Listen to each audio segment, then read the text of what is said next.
But it's great to meet you. I'd love to begin our conversation with like when we look at the calendar now, we're on the 4-year anniversary of this pandemic. You go Right. back to 2020. How did you survive that time period, and how did it subsequently change you? Um, During the pandemic, uh, at the start of the pandemic, I was working at Vital Proteins. I was a VP of operations there. And Okay. what's funny was I was actually in Italy when it broke out, Wow. right? So it breaks out in Milan. I'm in Central. I'm looking at equipment, going through factory acceptance tests for, different pieces of equipment there. Nowhere near me, but I come back home and it was kind of funny because it was like everybody thought like, I mean, you would have thought I had the plague, right? It was like I go to work and like, what are you doing here? It's like, what? It's like I'm fine. There's like I don't have any symptoms. And so they quarantined me for 2 weeks, just right away. Wow. And then after the 2 weeks, they're like, you need to quarantine for another week. They were convinced I was like, patient zero for the United Oh, of States. course. Right, Of course. And then I ended up getting quarantined like I think 4 or 5 times that year. Never had COVID. I still have yet to have COVID, right? Wow. My wife's had, I mean, I might have had it maybe with no symptoms, but everyone in my family's had it except for me. I've never had it. Wow. Um, but I've quarantined probably 6 months over the years just because I have contact with people.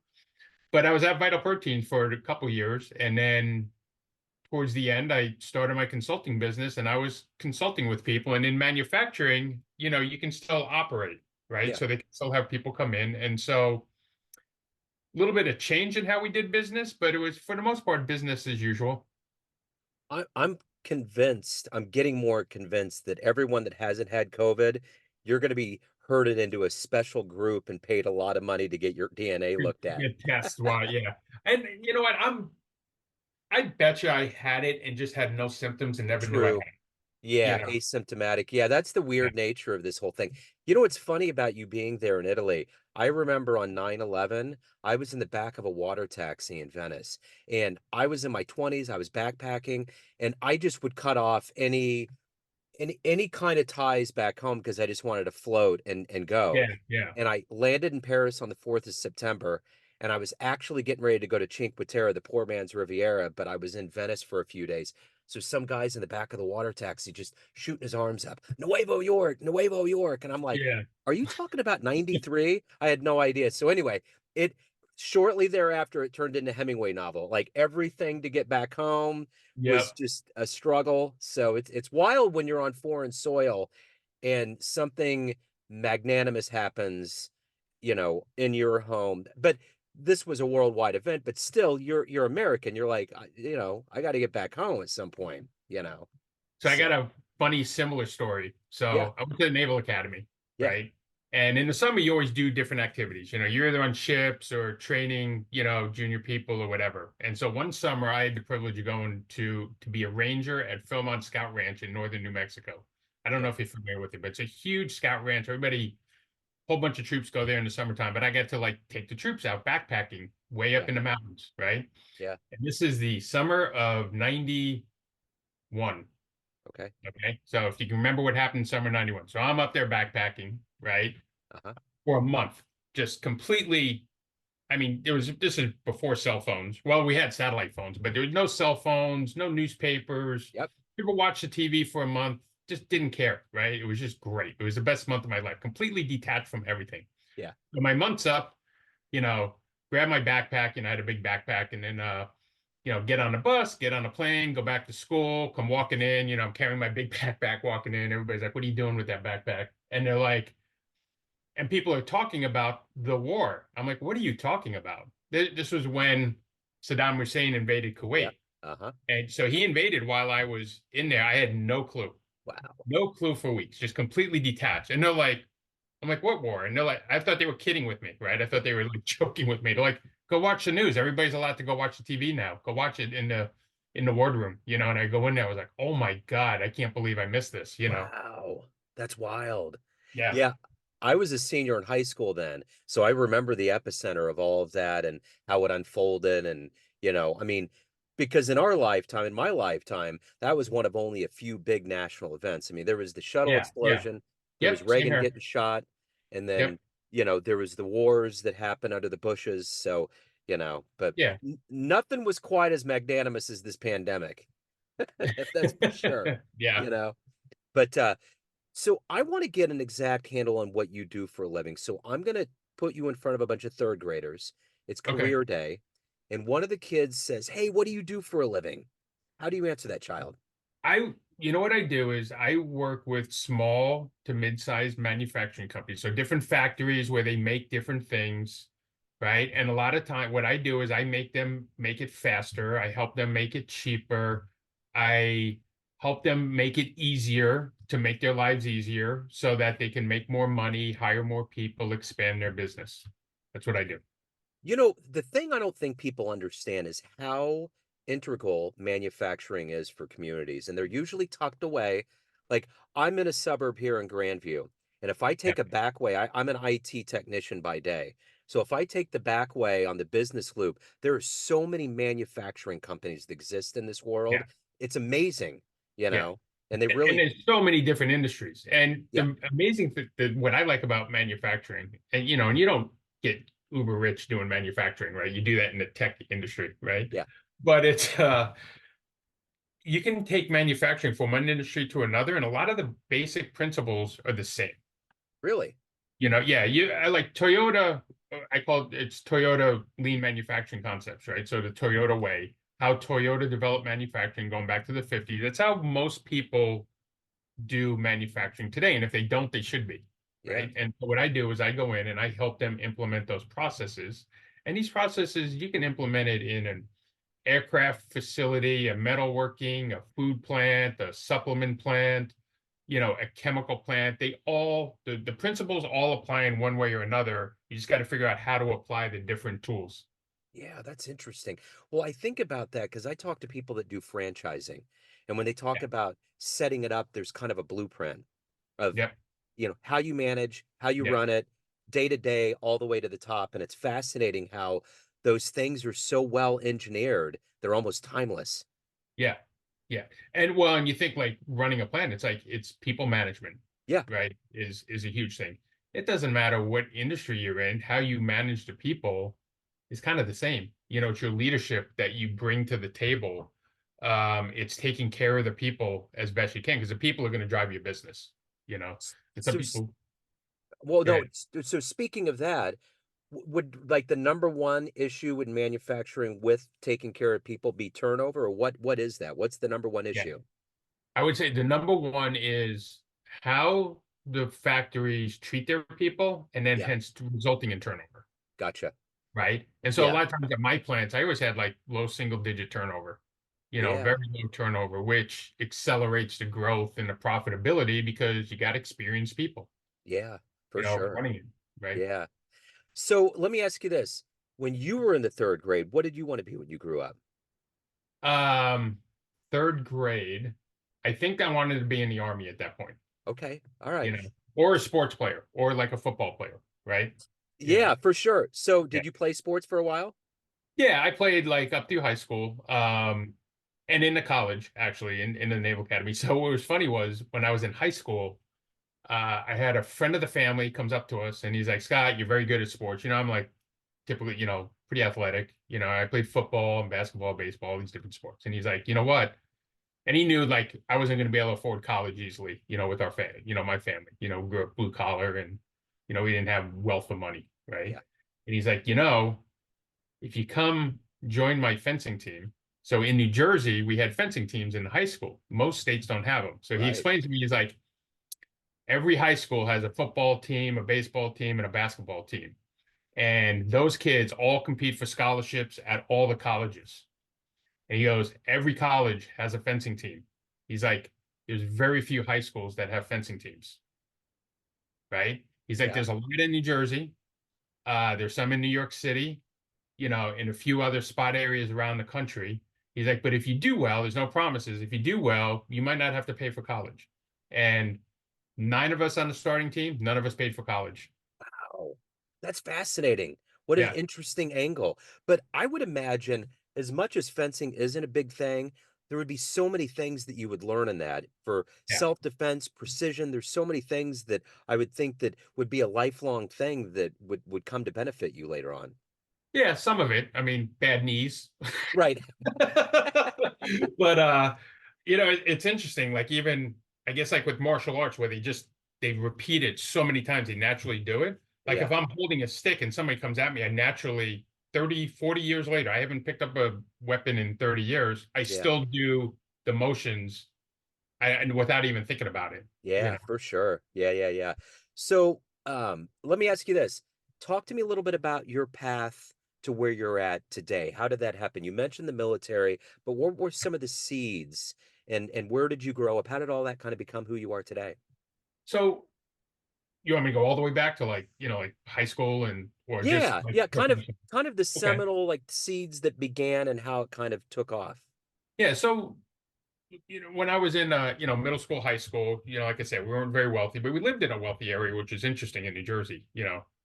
Um, and I knew I had to do well in school, so I always did well. I joined Boy Scouts, to get an Eagle Scout, anything to help get a scholarship and, get me through college because I, wanted to improve my life from where, we were. It wasn't a bad life. We're middle class, we Yeah, weren't low class, but middle class. And I went to, at that point, I was thinking I always wanted to be in the army. My father was in the army. My grandfather was in the army. My uncle was in the army. Everybody was in the army, right?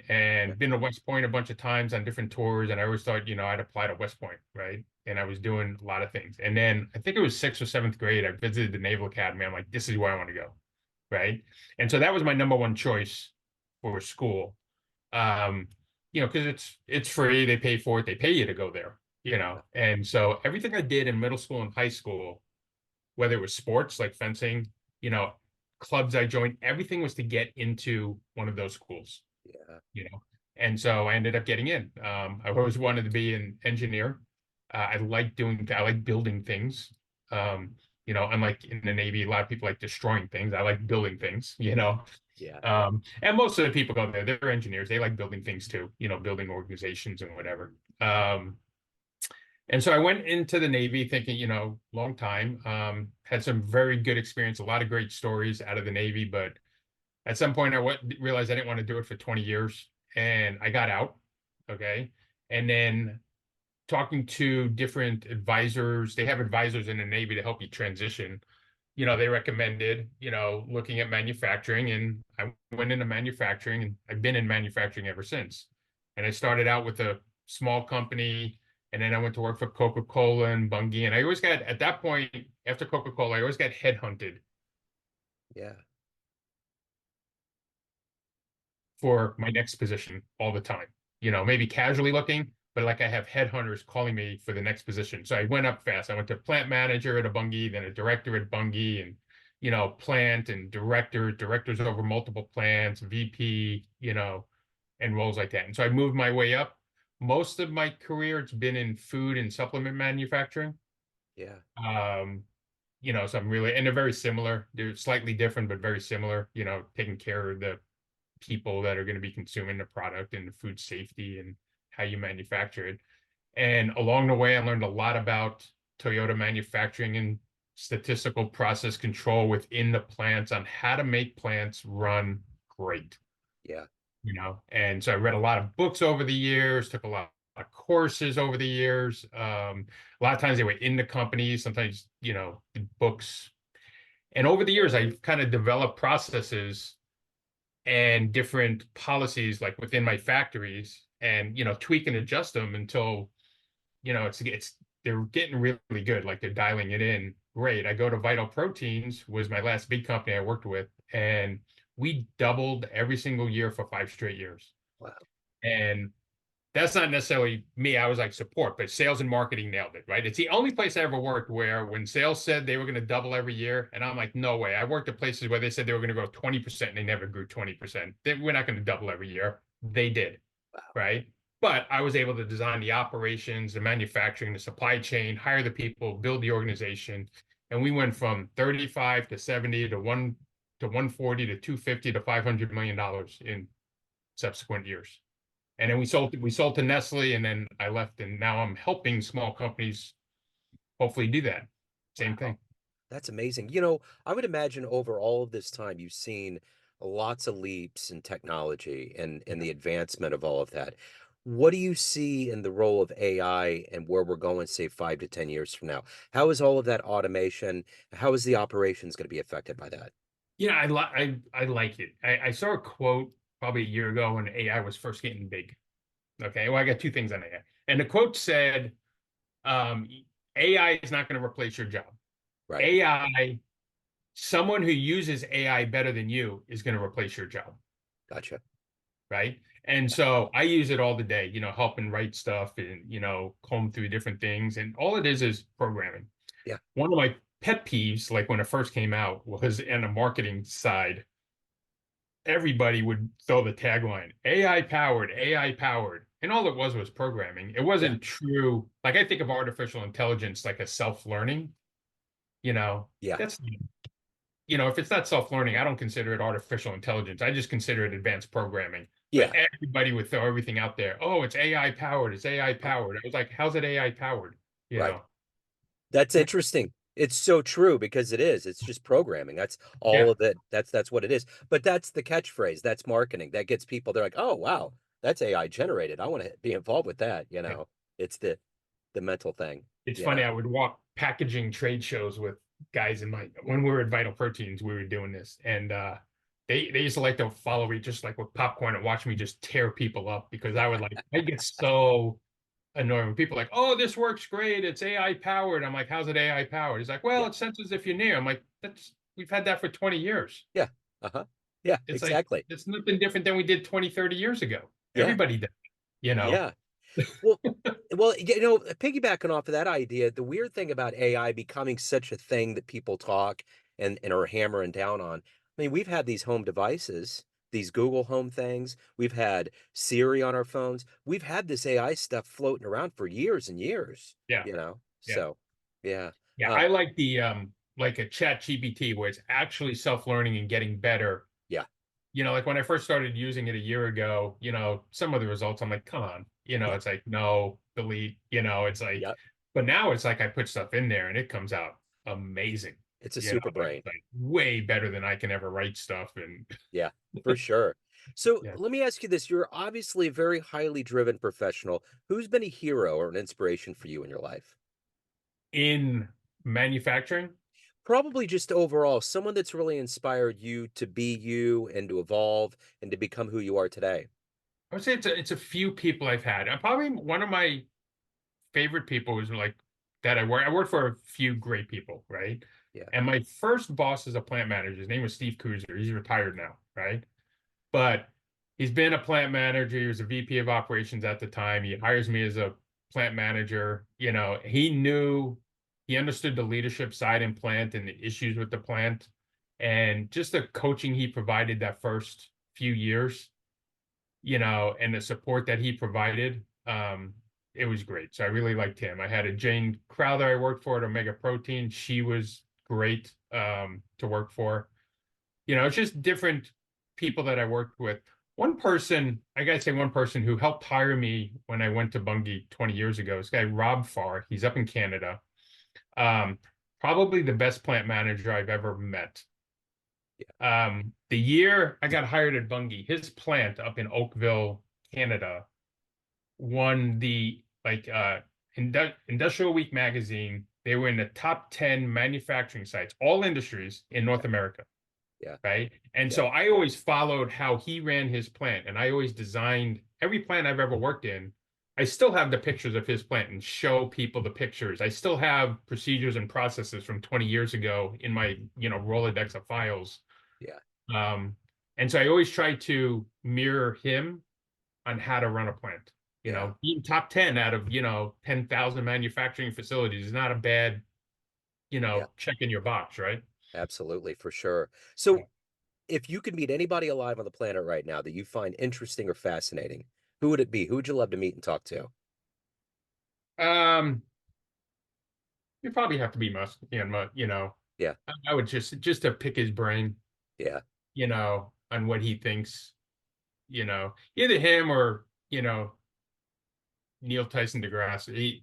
Just a fun conversation with him, yeah. Yeah. I've One of heard the, interviews on Rogan with those two, and it's yeah, fascinating. yeah, Yeah. yeah. But I listen to some of those too. They're fun. yeah, they really are, and it's interesting. I think the thing with Elon is we're so close to him right now. It's kind of like Einstein. We've picked everything apart from him. We've been far away enough Yeah, yeah, where we've analyzed it. I think with Elon, there's so much that happens all the time yeah. that it's hard to not be able to step away from it and say, wow, this thing's really something else. The So, funniest thing with Einstein is like over the years, we're close to the same age. It's like you always see Einstein's proven wrong, and then like a couple years later, oh no, yeah, he was right. right, exactly. All the time. It's probably happened like 3 or 4 times in our lifetime, right? Yeah. Where it's like, oh, we finally proved him wrong. Uh-huh. And then a couple years later, someone's like, oh, we had the data wrong. He's right. He's right. He's good. So let me ask you this. Of all of the things that you've done in your life and accomplished and become, what are you the proudest of? It's got to be Vital Proteins. Yeah. Growing 100% a year for 5 years. I built the plant. I designed and built the plant. So the owner hired me. I didn't know if I wanted to go to work for a small company because I worked for fairly big companies, right? Fairly well established. Didn't know if I want to go for the startup. But he's like, you get to design a factory, which I never got to do from the ground up. I was like, okay, what's the building look like? He's like, it's 4 walls, with columns in the middle. I got to design where the walls were, where the flow was, the Wow. equipment that went in there, everything for his objectives. And so when I first started, he's like, we're going to grow every single year and we're going to sell the company in 3 to 5 years. This is 2017. He's like, so we're going to double every single year through 2020. And I want a plant that can run everything on one shift in December of 2020. Right. And so this is like 4 years from now, right? Yeah. Or 3.5 years from now, right? And I'm like, okay.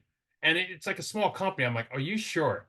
I'm like, you sure you don't want to scale it up? He's like, Yeah. nope. I want it to be able to run everything on one shift so that when we sell it, they can double the size of the plant and not have to add any equipment. I'm like, okay. I'm like, it's going to cost a lot of money, compared to what we were doing. Yeah. And we built it, and December 2020, we were on one shift. January of 2021, we started hiring for the second shift. Wow. That's great. Yeah, Yeah. Well, I mean, isn't that the hallmark of growth though, when you walk into something like that and it's like this is a new thing, I'm not quite sure, and then it just explodes. Like you said, it yeah, doubled and doubled. That's a yeah. pretty big I deal. remember I started in September 2017, right? And he's like, "Yeah, we're gonna double, double, double," and I'm like, "Yeah, no, no, we're not. No, Right. everybody says that. Everybody wants to say that. We're not going to do it, right?" Yeah. And we were on 2 shifts, um, 5 days, 8 hour shifts, right? In September. October, we went to 2 shifts, 10-hour shifts, 5 days. November, we went to 6 days, 10-hour shifts. I'm like, whoa. And Yeah. they're like, okay, now we get the big bump in January. We always had a big surge the first quarter. Everybody with the New Year's resolution would buy, the health products. Yeah. And so we had to start co-manufacturing then, right? And the whole time I'm like designing and building the facility, which started up a year later. Yeah. And it was January 1 co-manufactured, February 2, March 3. It was like we were up to like 7 or 8 co-manufacturers till we got the facility built just to keep up with our growth, right? And it was crazy times, Yeah. right? Yeah. Um, and then we started up the plant in September, a year later, right? I actually got the plant designed, built, and installed.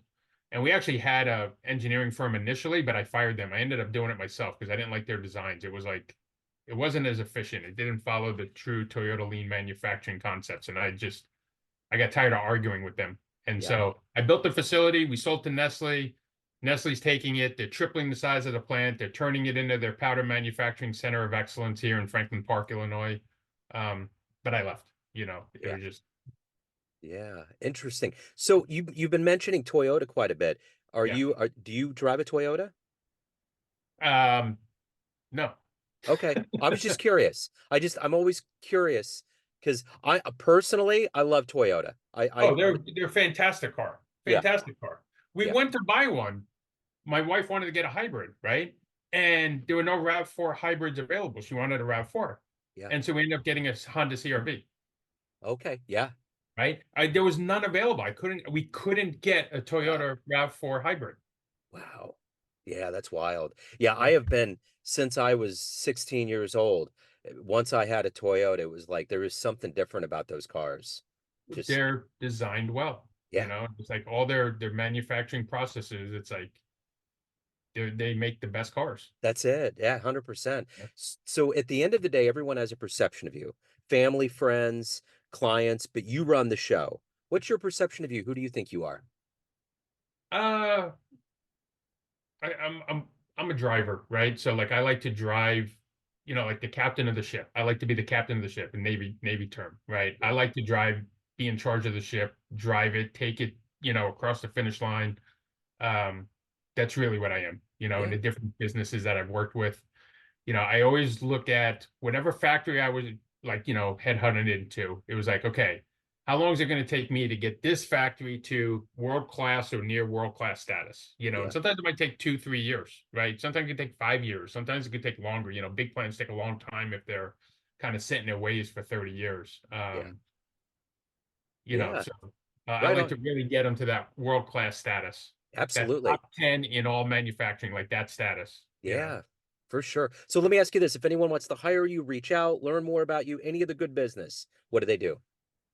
Uh, Probably either my website or email. So, you know, Chelwood Consulting Group, chelwoodgroup.com it's CHELWOD group.com, Okay. or Scott at chelwoodgroup.com, Excellent. Scott, or this on has been what? LinkedIn, or on Yeah. LinkedIn. Okay. And I'll have all those links in the show notes, so we'll get everybody in the Okay. right direction. So this has been great. Scott, thank you for opening up, man. Thank you for your story. Keep doing the excellent work, man. Yeah. Thank you very much. Thanks for having me here. Yes, sir.